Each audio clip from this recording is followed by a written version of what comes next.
just take a break. Take a break at the end of it all. See, all through our lives, we are always taught to compete, whether we are kids, from every stage and step of our life. For example, when a child is very young and they're learning to crawl, and let's say it's kind of an issue, they're taking a slow stage, you put them with other kids, and the competition does make the child want to become like the other kids to walk, or maybe within the house they realize everybody is walking, so they try to catch up, stand up, fall once or twice, severally actually, and then they catch up. They go to school, it's competitive. You get to work, it's competitive. Society, competitive. But the problem is, every time we keep competing, we always want to be the best of the best of the best of the best. We forget the most important things. We forget who we are as we're trying to learn. For example, through like social media and everything, you get to learn other cultures, other nations, and you get to pick things, words here and there. That's inclusive of media and different interactions. If you're not cautious, you might end up picking so much from many people that you actually forget who you are as a person. We are different ethnicities, we are different tribes, we are different races. Each race, each ethnicity is unique in its own way, and there's something special about it at the end of it all.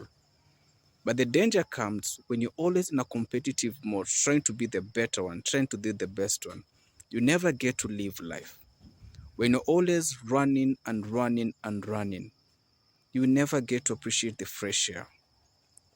In my example, I was so much good. I'm good at what I do, but there's a time in my life that I might have gone above, and inclusive of family pressure and things I'd gone through in my life and many factors.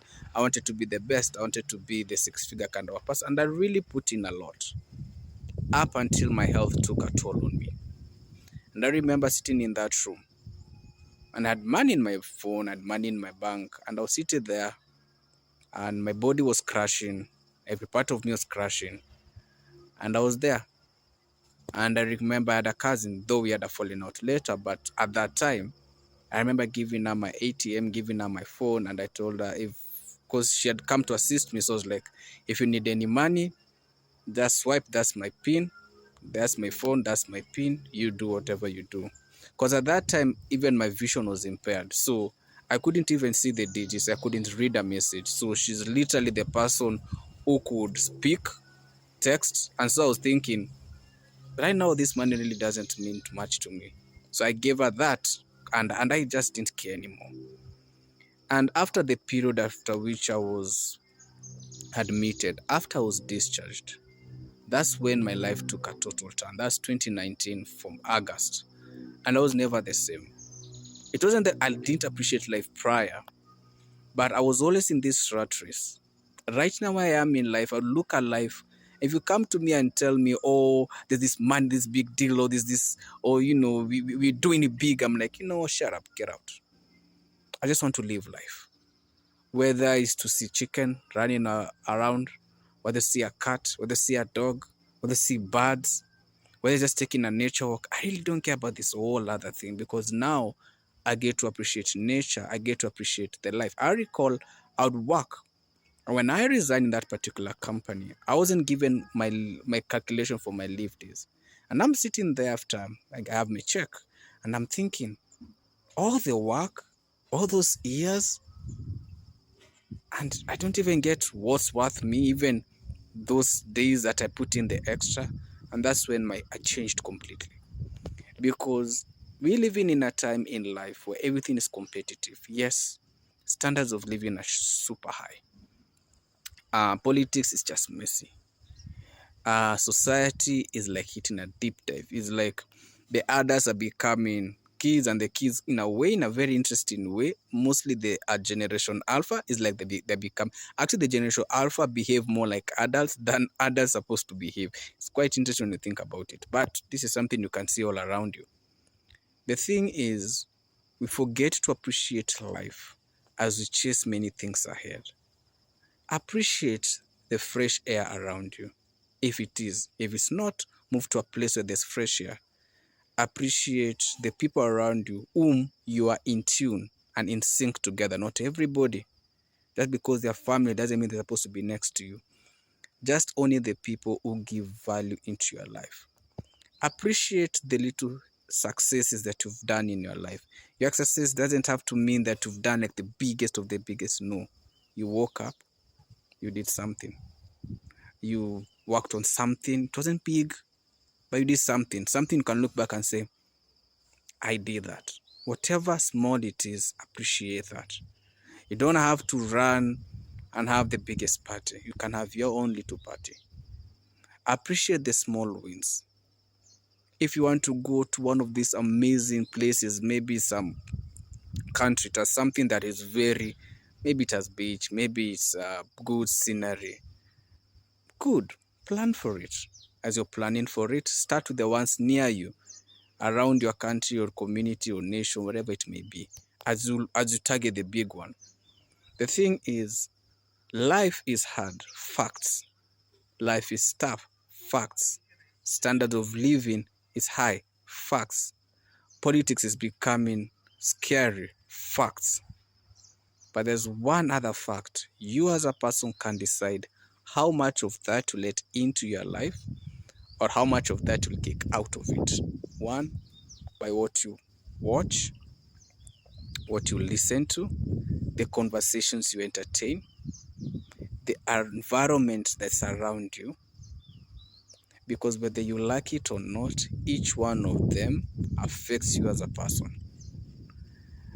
Whether social media, filter the comment section for your end. Filter your message area.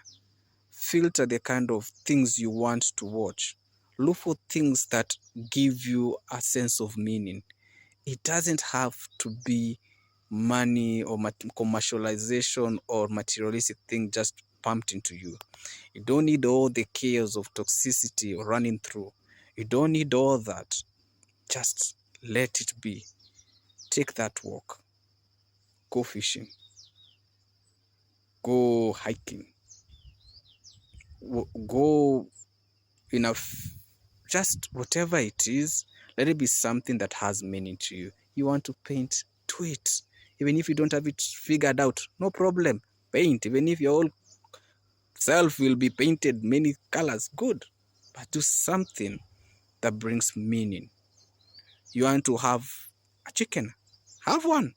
You want to have a cat, have one. You want to have a dog, have one. A pigeon, you want to have a parrot, whatever it is, just do it. Just find things that give you meaning. If you have a kid, don't miss their most every major event. Don't stick to your phone with them. Have a conversation. Go to work with them. Eat with them. Dine. Do very simple thing. My nephew played a major role when I got the accident. He literally dined with me. He was like 4 years. No, sorry, not 4 years. It's 3 years, so 2 years. And he would sit when they would come to check up on me, visit me. He'd come sit with me, and that affected a lot about what I was going through. I felt some sense of meaning. I had a dog, sadly, is late, but he gave me a sense of meaning. I have a cat that literally made a rooster, which was the most troublesome rooster, turn into a very calm rooster that now I trained it to be able to protect the little chicks. And it does that. And every evening, my cat goes and makes sure the rooster is disciplined and all the chicken are disciplined. And she does a great job. I play with it. My sense of living and meaning of life is different. So at the end of the day, we can't change the external factors. We can't change some of these decisions made and policies and laws immediately. But as individuals, I believe you can make those particular changes. Because at the end of the day, toxicity will still be there. There will always be a lot of noise. There will always be a lot of information. Sadly, zero transformation. But as a person, you can choose what you allow in. Because at the end of the day, what you allow in your life shapes you. Because when you get those intrusive thoughts, when you are in your own zone, those things that you had fed start to manifest. So at the end of the day, take life easy. Handle it step at a time. Hey, All the best. You got it.